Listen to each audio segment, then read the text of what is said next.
여러분 안녕하십니까? EBS 초대석 정관용입니다. 다들 자동차 운전하고 다닙니다만 차에 대해서 잘 모르죠. 그래서 자칫 차에 좀 이상이 생기면 겁이 덜컥 납니다. 자동차의 결함이나 고장 이런 거는 자칫하면 큰 사고로 이어져서 나의 생명뿐 아니라 또 남의 생명까지 위협할 수 있는 그런 아주 큰 문제이기 때문이죠. 자, 그래서 오늘 초대석에 지난 50년 동안 무려 반세기입니다. 자동차 정비 외길을 걸어오신 분 한 분 초대했는데요. 대한민국 자동차 정비 명장이십니다. 박병일 명장을 함께 만나보죠. 명장님 어서 오십시오. 네, 안녕하세요. 네, 반갑습니다.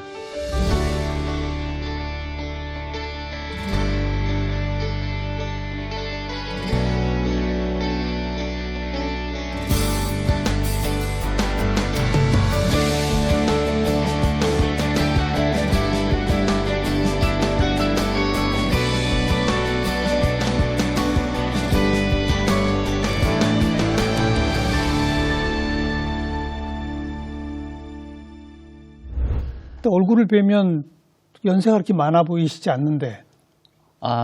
제가 사실은 66이니까요. 나이는 좀 있죠. 근데 굉장히 젊어 보이시고. 아유, 감사합니다. 어쨌든 그 66세면 네. 50년 동안 자동차 정비하셨다고요? 네. 50년 했습니다. 71년부터? 71년부터 했습니다. 그때 그럼 16살? 14살, 15살 그때쯤 됐죠. 네. 학교 안 다니시고? 학교 다녔죠. 중학교 1학년 중퇴하고 자동차 했어요, 사실은요. 근데 이제 제가 자동차를 접할 수밖에 없는 거는 원래 제가 어릴 때 꿈은 화가였거든요. 그림 그리는 화가? 네. 예전에 동아일보나 조선일보에 실기경진대회 가을이나 봄에 있었잖아요. 예. 제가 그런 대회 나면 꼭 상 받았거든요. 그러다 보니까 우리 아버님 입장에서는 이거 장남이니까 그림도 잘 그리니까 한 사람한테 올인하겠다 이런 생각이 있었어요. 예. 왜냐면 아버지 직업이 전통기와 만드시는 분이었고. 기와? 예, 전통기와. 지금은 좋은 직업일지 몰라도 그 당시는 좋은 직업은 아니었어요. 그래갖고 제가 6남매 장남이고 그러니까 그림도 잘 그리니까 상도 받아오니 우리 아버님 수입으로는 그 당시에 새마을운동이 나면서 이게 일거리가 많지 않을 때잖아요. 그렇죠. 예, 그래서 전통기와로 집을 짓는 사람이 많지 않았기 때문에 기와 지붕을 다 슬레이트 지붕으로 바꿀 때 아닙니까? 예, 그러니까 아버지가 노동도 하시고 이래도 8식구가 다 먹고 살기도 어려운 데다가 나는 또 그림을 그리니까 돈이 많이 들어갈 거 아니에요. 6명은 좀 곤란한 것 같고 한 놈한테 올인하겠다.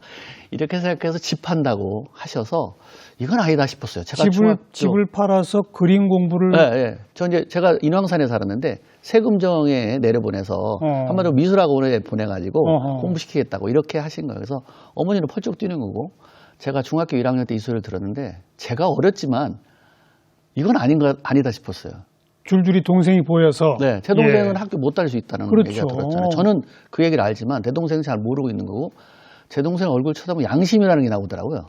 그랬어요. 네, 그래서 이건 안 되겠다. 그래서 고민하다가 그래서 이제 제가 부모님한테 기술을 배우겠다. 학교 그만두고. 무슨 소리냐. 너는 열심히 공부를 해. 이런 얘기했고. 아니 집 팔아서 그림 공부까지 시켜주겠다는 부모님한테 학교까지 그만두겠다고? 예. 왜 그러냐면 거꾸로 갔네요. 저는 이제 이 집을 판다고 하니까요. 아이고. 제가 이제 고민한 거예요. 사실 한 석 달 동안 고민하다가 할 수 없이 제가 이거는 학교 갔다 올 때마다 동생 얼굴 쳐다보면 그림이 자꾸 그려지잖아요. 이렇게. 야, 내 동생은 잘못 학교 못 다닌다. 이런 생각이 있어서 할 수 없이 제가 그만했고 아버지는 열심히 공부나 해라는 얘기했고 또 제가 한두 달 다녔는데 다시 말씀을 드릴 땐 두 분 다 아무 말씀 안 하셨거든요. 그만큼 상황이 안 좋아진 거죠. 그래서 제가 이제 버스 회사에 그래서 들어가게 됐죠. 근데 버스 회사요? 예. 버스 회사에 갔는데 버스 회사로 그냥 해준 건 어리니까 저를 안 받아줬잖아요. 그래서 제가 공장장한테 이제 자꾸 여기 취업하고 싶다 그랬더니 그럼 중학교라도 졸업하고 와라. 이렇게. 그렇겠죠. 예, 이렇게 얘기했고 제가 다시 사정 하니까 공장장이 다시 조건 하나 내줬었는데 그럼 1년 동안 봉급 없다. 점심 한 끼 먹여준 조건. 그때 다 그랬죠. 예, 사실. 그래서 게다가 14살, 15살이면 더 그랬죠. 맞아요. 그래서 영등포에 있는 저 신정동에 있는 영윤수에 들어가서 아니 근데 우선 그 기술을 배우는 것도 그 당시에는 굉장히 여러 종류의 기술이 있었을 거 아닙니까? 네. 70년대 초반이면은 여자 같으면 미신공 네. 이런 거. 맞아요. 남자 같으면 기계 깎는 거. 네. 선반 많이 할 때죠. 예. 주로 그랬었는데 네. 자동차 그렇게 많지 않던 시절에 어떻게 해서 자동차, 그것도 버스, 그 인연은 또 뭡니까? 제가 설린중학교 다녔거든요. 그 청파동에서 봉천동까지 걸어 다녔어요. 그때 오는 중에 대방동에는 거기 정비 공장도 있었고 택시 회사도 있고 그랬어요. 버스 회사도 있었고 이렇게 다녀보면 그런 이제 차들을 고치잖아요. 그럼 시커맸던 기계, 껌껌했던 기계들이 깔끔하게 닦이면서 시동이 부르릉 걸리는 이 소리가 너무 듣기 좋았어요. 그래서 왜 청파동에서 거기까지 걸어오면 좀 지치잖아요. 예. 그래서 정비 공장에서 이제 넋 놓고 좀 쳐다보고 있다가 구경했군요. 네, 그러다가 그럼 무슨 기술 배울래? 우리 아버지가 말씀해서 자동차 기술 배우겠습니다. 이렇게 얘기한 거예요. 왜냐면 아무 생각 없었고요. 그냥 지나가다 본 거니까. 그냥 우연이에요. 예, 그냥 재밌을 것 같아서. 인생이 우연히 결정된 거네요. 그러니까 시동 거는 소리가 아침에 할 때인데 오후에 되면 이게 시동 걸고 막 그래요. 그래서 시동이 부릉 걸리잖아요. 예. 그 소리가 너무 좋았어요, 저는. 신기했어요. 그래서 그 신기해서 저거 배우면 재밌을 것 같다 이 생각이 들어서 무슨 기술을 배울래? 그러니까 자동차요. 이랬던 거죠. 그리고 부모님도 그때 아마 가정 형편이 어려우셨던 모양이에요. 네. 예. 그래, 그럼 학교 그만두고 기술 배워라. 근데 아버지가 그때는 저한테 영등포에 와서 작업복 2벌 사줬어요. 100원짜리 작업복 2벌 사주고 손에 20원 쥐어주면서 만약에 힘들면 돌아와라. 이런 거 해서 그때 출발한 거죠. 예. 그럼 거기서 1년 동안 점심만 먹여주고 네. 공장에서 먹고 자고 했습니까? 네. 거기 이제 그 당시에는 뭐 숙소라고 없었고 버스 폐차 있잖아요. 거기다 양쪽에 방을 만들어가지고 거기에 이제 연탄 보일러 껴서 아이고. 그렇게 거기서 시작했죠. 네. 그래, 처음에는 뭘 배우셨어요? 그래? 아, 그때는 뭐 기술을 배우는 게 아니고 거의 심부름이죠, 사실은. 예. 일본 말로 시다 한다고 그러잖아요. 뭐 그랬는데 그 당시에 제가 가보니까 공구는 빌려주되 기술은 빌려주지 마라는 속담이 있더라고요. 뭐라고요? 공구는 빌려주되 기술은 빌려주지 마라. 그러니까 기술은 가르치면 자기 밥그릇 뺏긴다 이런 거예요. 그래서 어떤 거 오늘 보니까 저거 굉장히 기술적인 것 같다 이렇게 가서 굉장히 관심 있고 오늘 정말 제대로 배우겠다 이렇게 하면 결정적인 순간에 심부름 보내요. 그럼 갔다 오면 벌써 이미 웬만한 건 다 끝났고 중요한 건 끝나고. 예, 그러면 나머지 또 이렇게 흔히 말하는 일본 말로 시다. 밑에 뒷일 해주는 그런 일을 하고. 그래도 도제식으로 한 명 한 명씩은 좀 키우고 그러지 않았습니까? 이제 시간이 그러기에는 나이가 너무 어렵군요. 어렵고요. 그렇게 하기 위해서는 그 사람들이 보통 3년이 지나야 그렇죠. 그 정도로 갔어요. 그러니까 그렇죠. 3년까지는 절대 뭐 그런 거 요만큼도 알려주지 않던 시절. 예. 그래서 3년은 이제 일종의 허드렛 일을 도와주고. 네. 그 다음에 기술을 본격적으로 배우기 시작한 건 어떻게 근데 된 거예요? 제가 이렇게 쭉 보니까 이렇게 배워가지고는 동생들 학비는커녕 내 기술도 제대로 안 되겠다라고 고민을 했고 저걸 어떻게 하나. 그리고 그 당시는 눈으로 보고 소리로 듣고 고치는 정비를 하기 때문에 저거는 저렇게 배워서 내가 저분들처럼 20년, 30년 걸려야지 기술자가 되겠다. 예. 이 생각이 들었어요. 그렇죠. 그래서 이제 밤에 일하니까 라면을 많이 먹거든요. 밤에 일을 해요? 밤에 이제 시내버스 있었으니까 밤 10시부터 새벽 5시까지 일하는 거가 돼서 버스 운행이 끝나야 하는 거니까. 네, 예. 그러다가 이제 위장병에 제가 자주 도져서 병원에 갔더니 의사가 어느 날 이제 차트를 보여주는 거예요. 그러면서 그래프를 보여주는 거예요. 그래프. 이제 여기까지가 지금 왔다. 내가 정상 요만큼인데. 그럼 요만큼 더 오면 자네 장가도 못 가 이러다가 이렇게도 얘기했고. 근데 그 차트에 그래프를 보는 순간에 뭔가 딱 왔어요. 맞아. 자동차도 저렇게 눈으로 보고 소리로 고치는 게 아니라 저렇게 데이터화 시키면 정비가 되게 쉽겠다. 저렇게 가르쳐 주면 되는데 왜 저렇게 안 가르쳐 주지? 과학적 정비. 예. 감이 아니라. 예. 의사가 얘기해 주는 걸 보고 내가 그때 딱 느낀 거예요.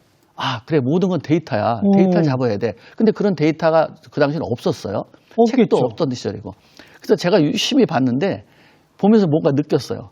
타이어를 이렇게 이제 어떤 차주가 이 타이어 얼마나 쓸 수 있어요? 이렇게 되면 대강 기술자가 이건 뭐 2만 킬로 더 가능한데요? 어느 사람은 3만 킬로 가는데 도대체 저 사람 뭘 가지고 저렇게 근거를 잡지? 이게 궁금했어요. 그래서 제가 타이어를 새 걸로 딱 교환할 때 몇 밀인가를 재보고 트레드 높이가 그 다음에 몇 킬로 뛰면 여기 교환할지 뭐나 이렇게 이제 데이터를 잡으니까 그때 하나 얻은 게 있었어요. 아스팔트를 뛰면 10,000km 뛰면 1mm가 마모되고요. 콘크리트 바닥을 뛰면 1.5mm가 마모되는 거예요. 그래서 만약에 몇만 킬로 뛴다 그러면 법규항 1.6을 빼고 나머지 트레드 깊이 하면은 키로수가 딱 나오잖아요. 그럼 정확하잖아요. 그때 이제 알고 모든 건 키로수다. 그러니까 자동차는 사람 같지 않고 사람은 감기가 들리면 자연치유 되잖아요. 약 안 먹어도. 근데 기계는 돌아간 만큼 마모되는 거잖아요. 그렇죠. 그래서 자동차의 나이는 연도가 아니라 키로수라는 생각을 해서 그래서 아주 상식적인 건데. 그렇죠. 그래서 돌아간 만큼 이제 망가지니까 그 당시에 부품을 교환하거나 다른 사람이 교환하더라도 무조건 가서 키로수를 확인하는 거예요. 저 정도 키로수면 요만큼 망가지는구나. 저 정도 되니까 요거 망가지구나. 그래서 데이터를 계속 잡아가니까 나중에 뭔가 이런 게 잡히는 한 180까지 정도 잡히더라고요. 요즘은 그래도 그런 과학적 데이터에 의해서 소모품을 언제 어떻게 교환해라 이런 표 같은 게 있지 않습니까? 그 시절엔 그런 게 없었어요. 그런 게 없었죠. 우리는 뭐 책을 그리고 없었으니까. 처음 만드신 거네. 책이 없었으니까. 그 당시엔 아하. 책이라고 내가 구한 책이 청계천에 2가에서 8가까지가 옛날 일식은 다 흔책방이었잖아요. 예. 그때 책 다 모든 사람이 거기서 구할 때 거기서 제가 그 책을 하나 구해왔는데 다 영문판이어가지고 그렇겠죠. 사실은 뭐 그 당시에 제가 영어 실력도 없는데 그냥 그림만 보면서 이렇게 하는구나 저렇게 하는구나. 또 옆에 자재과에 다니는 학생이 우리가 그 형이 대학생이었던 것 같아요. 그러니까 그 형이 옆에서 토 달아줘가지고 그 얘기구나 이렇게 그럼 그 이해하면서 책도 본인이 직접 일부러 찾아가서 영어 책까지 구해서 읽기 시작했다. 네. 근데 그 제가 아직 소설 준 건 있어요. 그 형이. 내가 형 거기 자재과에 있는 형 저녁에만 지금 보니까 알바생이었던 거예요. 그랬더니 형들 맨날 이 사람도 안 가르쳐 주는데 이거 어떻게 배워야 되나 빨리 배워야 되니까 야 모든 건 책 속에 다 있는 거야. 버스 회사 자재과 형이 네. 그래놓고 그러면 그 책을 어디서 구해? 그러니까 너 운이 좋으면 구할 수 있겠지. 그 당시는 서울 시내 버스가 총 600대 정도 됐을 때고 그 다음에는 자가용이 많지 않을 때 시절이니까 누가 책을 쓰겠어요. 이봐야 일본 컬이나 미국 책 오는 거밖에 없고 미국 무대에서 나온 책이 전부잖아요. 이제 그거를 운 좋으면 구할 거다. 그래갖고 제가 한 달 한번 쉬었는데 2가부터 이제 8가까지 한 집 다니면서 물어보고 결국 석 달 만에 제가 그 책을 구해서 그래서 이제 거기다가 이제 토를 달면서 이제 이론 공부하기 시작한 거죠. 그게 어려서부터 좀 남다르셨던 거야, 그죠? 남달랐던 건 아니고 답답하니까. 버스 회사의 정비 선배들 아무도 그렇게 하라고 가르쳐 준 사람 없었잖아요. 네, 없었죠. 네. 왜냐면 저분들의 이제 우리가 굉장히 존경하는 공장장이 있었는데 그분은 탁 하면 끝나요. 소리만 듣고 이건 뭐다. 근데 보면 정말 기가 막힌데. 그렇겠죠. 그분한테 제가 살면서 질문을 하잖아요. 그 당시에 청자가 담배가 제일 비쌀 때예요. 예. 청자 담배도 갖다 주면서 그거 좀 어떻게 좀 가르쳐달라고 하면 야 그거 말이 되냐? 그거는 경험을 해봐야 돼. 이런 얘기가 그러면 자동차가 이거 밸브 조정하는 게 왜 흡기 밸브는 0.1이고 배기 밸브는 0.25입니까? 그러니까 원래는 열팽창을 고려해서 넣은 거거든요. 근데 책에는 그렇게 나와 있는데 이분은 뭐라냐면 야 그건 자동차가 피아노 치는 거야. 피아노 소리 조율하는 거야 이거는. 이렇게 가르쳐 주는 거예요. 그러니까 그야말로 감이군요. 네, 그러니까 경험에 의한 감. 네. 근데 나는 그게 또 궁금했어요. 왜 저 사람들이 조정하나? 소리 듣고 분명히 조정하는데 왜 이쪽은 게이지를 작게 하고 저쪽은 게이지를 크게 하나? 이게 궁금하잖아요. 그렇죠. 그런데 책에 보니까 나와요? 그림이 나와요. 그림 보니까 또 자재과 형한테 가서 형 이게 뭐야? 그랬더니 이건 밸브가 흡기 밸브는 0.15, 배기는 0.25로 조정하라는 거야. 그러면서 이제 정말 순서대로 하는 거야. 그런지 그걸 알고 결국 내가 그걸 이론 어느 정도 알았잖아요. 다시 그분한테 얘기하니까 그거는 그렇게 하는 거 맞아. 예, 이렇게 해서 확답을 받고 그러면 내 노트에 이제 이거는 밸브 조정을 이렇게 하는 것. 그러면 그때부터 책을 구해 공부하기 시작한 걸 지금까지도 계속 공부하십니까? 네, 71년부터 해서 제가 지금까지 우리나라에서 아마 자동차 책은 제일 제가 많이 가지고 있을 거예요. 근데 몇 살까지 자격증을 땄냐면 제가 53살까지 자격증 땄어요. 그러니까 53살에 제가 기술사까지 다 땄으니까 30년 동안 책 보고 자격증 따고 그랬죠. 근데 자격증을 많이 따는 관련 자격증이 그렇게 많아요? 자동차 정비 관련된 자격증이? 자동차 교사 면허부터 중장비까지 또 기계까지 땄는데요. 게다가 책도 많이 쓰셨잖아요. 제가 원래는 한 100권 좀 쓰려고 그랬어요. 근데 왜냐면 제가 남들보다 내세울 게 별로 없잖아요. 남들처럼 유학 갔다 온 것도 아니고 정통 대학 나온 것도 아니고 그러다 보니까 그리고 내가 대기업에 근무하는 사람도 아니고 그렇지만 남들한테는 흔히 말하기로 꿀리기는 싫다. 전문가로서 인정을 받아야겠다. 그러면 내가 할 게 뭐냐? 책이죠. 책이다. 책 써서 한 100권 써야겠다 했는데 100권은 못 썼고 지금 40권을 썼습니다. 아이고 40권도 어마어마한 겁니다. 네. 그런 식으로 버스 회사에서 시작해서 버스 회사에 계속 계셨던 거 아닐 거 아니에요? 네. 다른 정비 공장으로 옮기기도 하시고. 네. 근데 버스 회사를 가만히 있다 보니까 흐름이라는 게 보였어요. 여기 이거 갖고는 한마디로 내 동생들 가르치고 이거 먹고 살기 힘들겠다. 그래서 이제 수용차로 공부를 했고요.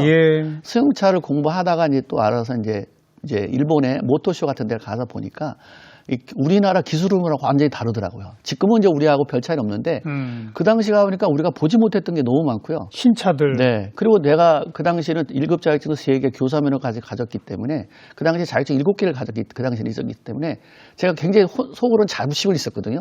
나만큼 더 많이 하는 사람이 좀 나와봐. 이런 식이었어요. 그래서 한박자동차 연결을 만들어가지고 같이 한 달 만에 기술 토론하면서도 제가 맨날 항상 상위에 있어갖고 자신감이 있었는데 일본에 가는 순간에 내가 가진 건 별거 아니라는 걸 알았어요. 외국 가서 보니까. 네. 그러고 나서 그 일본 책 구해다가 그게 몇 년쯤 됐을 때입니까? 그게 이제 82년부터 한 10년 정도 난 이게 자신감이 생겼는데 외국 가서 보니 아니더라. 아니서요. 내가 아는 건 너무 한 거고요. 거기서 구해다 책을 보니까 반은 알겠고 반은 모르는 거예요. 그러니까 예, 내가 그동안에 자신이 있었고 뭔가 자부심이 있었던 건 다 땅으로 떨어지는 상황이에요. 예. 그때부터 다시 공부했고요.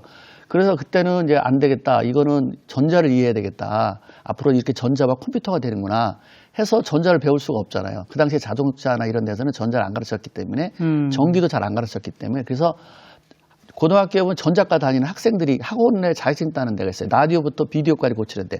그래서 고등학생들하고 야간에 그 비디오 고기 과정에 들어가서 그 과정 한 6개월 배우고 그래도 조금 이해가 안 가서 해군 레이더 고치는 분한테 개인이도 한 6개월 정도 받은 다음에 자동차 전자 엔진을 공부했는데 제가 이거 할 땐 친구들이 미쳤다고 그랬어요. 야, 그 차가 나올 때쯤 우리 은퇴했는데 그걸 왜 그걸 하냐 돈 들어가면서. 그 당시에는 왜 헤이든 레이더 고치는 사람을 서울에서 제일 잘 나가는 사람 한 달에 봉급이 70만 원 제가 일주일에 한 번씩 받으면서 70만 원씩 줬거든요. 그래서 이거는 미쳤다고 그랬어요.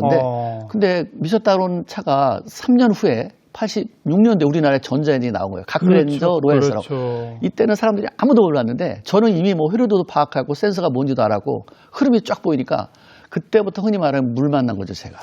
근데 지금 솔직히 50년 전의 자동차와 네. 지금의 자동차는 네. 완전히 다른 자동차죠. 너무 다르죠. 50년 전은 뭐 그냥 엔진룸 열어보면은 몇 개 없었잖아요. 몇 개 없었어요. 부품 자체가. 네. 요즘은 꽉 차 있지 않습니까? 네. 게다가 말씀하신 것처럼 과거는 그냥 기계였다면 네. 지금은 굴러다니는 컴퓨터잖아요. 컴퓨터죠. 기계와 컴퓨터 그렇게 완전 차가 그냥. 달라지면 정비 그 기술자들도 달라져야죠. 공부해야죠. 네, 맞습니다. 그거를 앞장서 실천하신 거구나. 그래서 제가 이 방송에서 꼭 하고 싶은 말이 예. 이런 말이에요. 사람들은 만약에 공부를 좀 잘 못한다든가 뭔가 부족하면 야, 너 그냥 기술이나 배워라. 이런데 아니죠. 절대 그런 말 쓰시면 안 돼요. 요새 기술이라는 게 너무 진화가 빠르고 그렇죠. 예, 뭐 기술을 하는 건 꾸준히 공부한 사람이 진짜 이제 기술자가 될 수 있는 거지. 예. 뭐 자격증 딸 때 학교 다닐 때 공부한 거 가지고는 진짜 신뢰받는 인정받는 기술자가 될 수 없거든요. 기술자는 꾸준하게 가야 돼요. 게다가 이 큰 자동차 제조업체라고 치면 말이에요. 네. 여전히 기계적 장치가 있으니까 그거 전문가 있을 거 아닙니까? 네. 그분은 그것만 하면 되죠. 네. 전자시대가 오면 전자 전문가를 채용하면 되잖아요. 네. 근데 우리 명장님 같으신 분은 혼자서 모든 진화하는 자동차를 다 고쳐오신 거 아니에요? 네. 그거 혼자 다 해야 되는 거 아닙니까? 근데 재밌었어요. 이게 너무 재밌었어요. 왜냐면 제가 만약에 남들보다 전자를 내가 조금 더 빨리 공부했던 거가 남들보다 더 많이 안다는 자부심도 있었고 자신감도 있었고 거기서 재미를 들다 보니까 전자엔진을 누구보다도 우리 대한민국에서 제가 많이 알아서 전국에 다니면서 한 50만 명 제가 전국에 교육 한 15년 동안 교육 무료로 하고 다녔거든요. 그러다 보니까 흔히 기술 자랑하러 다니기도 해요. 그런데 자신감도 있었고 또 그러다 보니까 내가 더 공부해야겠다. 그래서 그렇죠. 자동 변속기도 또 공부하고 막 이런 식으로 했죠. 그래서 제가 이제 뭐 저는 뭐 학력이 원래 중학교 1학년 중퇴에서 자동차 들어가고 40에 대학을 졸업했으니까 기초 학력이 좀 떨어지잖아요. 예. 그러다 보니까 뭐 독일 책, 일본 책, 미국 책은 제가 이제 다 번역해서 보고요. 그 다음에 뭐 카센터 전부 자기 투자로. 예. 카센터나 이렇게 하면서 몇 년 벌어가 일본 갔다가 또 몇 년 벌어 독일로 갔다가 몇 년 벌어서 미국 갔다가 그러니까 그렇다고 유학 간 건 아니고요. 단기 과정. 연수. 예. 2개월, 3개월짜리 예. 그런 거 과정 다니면서 조금 배웠습니다. 명장이 저절로 되는 게 아니로군요. 저는요, 어쨌든 재밌어서 했어요. 명장 되신 게 몇 년입니까? 2002년도에 됐습니다. 2002년, 벌써 20년. 20년 됐습니다. 그러니까 자동차 정비에 뛰어든 지 30년 만에. 네. 그러니까 29년 만에 어떻게 보면 된 거죠. 예전에 제가 이제 저는 장기적으로 목표를 뒀어요. 제가 처음에 정비를 들어갔는데 저는 적성이 안 맞는다고 그러더라고요. 왜 그러니까 어느 날 제가 그림 그리고 조금 왔는데 그 적성이 잘 맞았겠어요? 그러니까 옛날로 오야지 지금 반장이라는 사람이 저희 창고에 들어가서 불을 닦거든요. 오일 냄새 맡아오래요. 무슨 오일? 하나도 못 맞췄거든요. 입 벌렸막으로 찍어줬어요, 입에다가. 근데 제가. 오일을 먹어요? 예, 아니, 찍어주는 거예요. 미션 오일이라든가 이제 파워 이렇게 찍어주는 어쨌든 거예요. 맛을 보는 예. 거예요? 이게 눈으로 냄새 맡아서 못 알아보니까 맛을 보여줬어요. 그래도 내가 하나도 못 맞췄거든요. 그분이 불을 탁 켜더니 저한테 이렇게 얘기하더라고요. 제가 보니까 진심으로 얘기했던 것 같아요. 병일아, 내가 기름밥 28년 먹는 동안에 너 같은 놈 처음 봤다. 넌 절대 기술자 안 돼. 왜 그러냐면 야 기술자라는 게 오감도 이용해야 되고 머리 쓸 줄 알아야 되는데 넌 딱 눈으로만 볼 줄 아는 것만 하니까 넌 이거 안 맞아.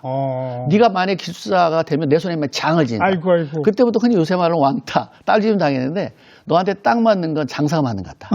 우리 사촌 형님이 농협에서 품목 장사하는데 너 장사는 배워라. 이런 상황이었어. 근데 저도 알아요. 내가 적응 못하고 있는 거. 근데 학교는 그만뒀지. 우리 사정 뻔히 아는데 집에 갈 수는 없잖아요. 흔히 그냥 방바닥에 굴러다니는 그 당시 책을 하나 보게 됐는데 그게 아브라함 링컨 전기였고 아브라함 링컨이 22살에 정치에 입문하잖아요. 근데 계속 떨어지잖아요. 30년 만에 그러니까 51살에 처음으로 이제 미국 대통령이 돼요. 그 첫 연설에 이런 말을 해요. 꿈은 버리지 않으면 얻을 것입니다. 누군가한테 가능한 것이 있다는 것은 누구한테나 가능한 것입니다. 이 말에 굉장히 감동했어요. 야, 이 사람은 30년 걸렸다는데 내가 한번 여기 이 바닥에서 한번 1등 해보겠다. 그래서 연말에 또 이런 얘기를 했거든요. 친구들한테 다 웃었어요. 야, 네가 절대 넌 뜬구름 잡지 마. 얘는 왜 가끔 이렇게 뜬구름 잡는다? 이렇게 얘기하면서 네가 1인자가 될 수 있는 조건 저한테 3가지를 얘기를 했어요. 아주 친한 친구가. 남들은 대학 나오는데 너 중학교 1학년 중퇴했잖아. 너 그 사람 절대 못 이긴다. 안 돼. 그 다음에 너 현재 가르쳐주는 기술자 우리나라 최고자 아니 우리 회사의 2번째야. 그럼 우리가 근무하는데 어디냐? 대기업? 정비공장? 택시회사? 아니 버스 회사야. 기술로 따지면 제일 낮은 곳에서 중학교 1학년 중퇴인 학력을 가지고 그것도 2인자 밑에서 배우면서 어떻게 1인자가 되겠냐? 꿈 깨라 했는데 그 친구 상당히 논리적이긴 하네요. 예. 그래서 이제 그 말을 듣고 제가 할 수 있는 게 책 보고 공부하는 일밖에 없더라고요. 그래서 책을 받게 됐고 저는 그래서 내가 내 자신을 알기 때문에 30년 안에 아브라함 링컨 30년 걸때니까 30년 안에 이 바닥에서 끝장을 본다. 이거였고 결국은 내가 명장이 되신 거예요. 29년 만에 이제 명장이 된 그렇죠. 거죠. 입문한 지. 네. 약속 지켰습니다. 마음의 약속. 그래서 지금 대한민국의 자동차 정비 명장이 모두 몇 명 한 정도? 13명 정도 있는 것 같아요. 네. 그 가운데 그 명장의 기준이 있잖아요. 네. 지금 그 좀 까다로워졌잖아요. 명장 되기 위한. 요새 명장 옛날에는 그 뭐냐면 그 기능 경기대회처럼 해가지고 이제 한 번 있었고요. 그렇게 있다가 나중에 이거는 너무 아니다. 또 수준 높은 사람들한테 이렇게 하면 안 된다 해가지고 이제 서류, 품질 관리, 공정 관리, 뭐 이제 사회에 기여든 경우도 저서라든가 논문 이런 거 그런 걸로 이제 다시 했는데 그때 제가 이제 된 그러니까 거고요. 기준이 좀 까다로워진 이후에 첫 번째시라면서요? 네, 정비 업계에서는 우리 현장에서 일을 하잖아요. 이런 사람은 제가 첫 번째죠. 그렇죠. 현장에서는 아무도 없었죠. 다 교수나 뭐 관련된 사람들 이런 사람들이 됐는데 전 현장에서 일하면서 명장 된 건 제가 처음에 그러다 보니까 사람들이 오해하는 수가 있어요. 제가 명장 1호다 이렇게 하니까 저는 정비 업계에 있으니까 정비 명장 1호다 이렇게 했는데 정비 명장 저 사람이 1등인데 먼저인데 이런 말도 있는데 그런 이번에 오해를 푸세요. 그러니까 정비 업계에 제가 1호다 그렇죠. 이렇게 보시면 기준이나 학계 이런 것까지 다 포함했을 때 기준이 까다로워지고 정비 업계에서는 명장 반열에 첫 번째 오르신 분. 네, 맞습니다.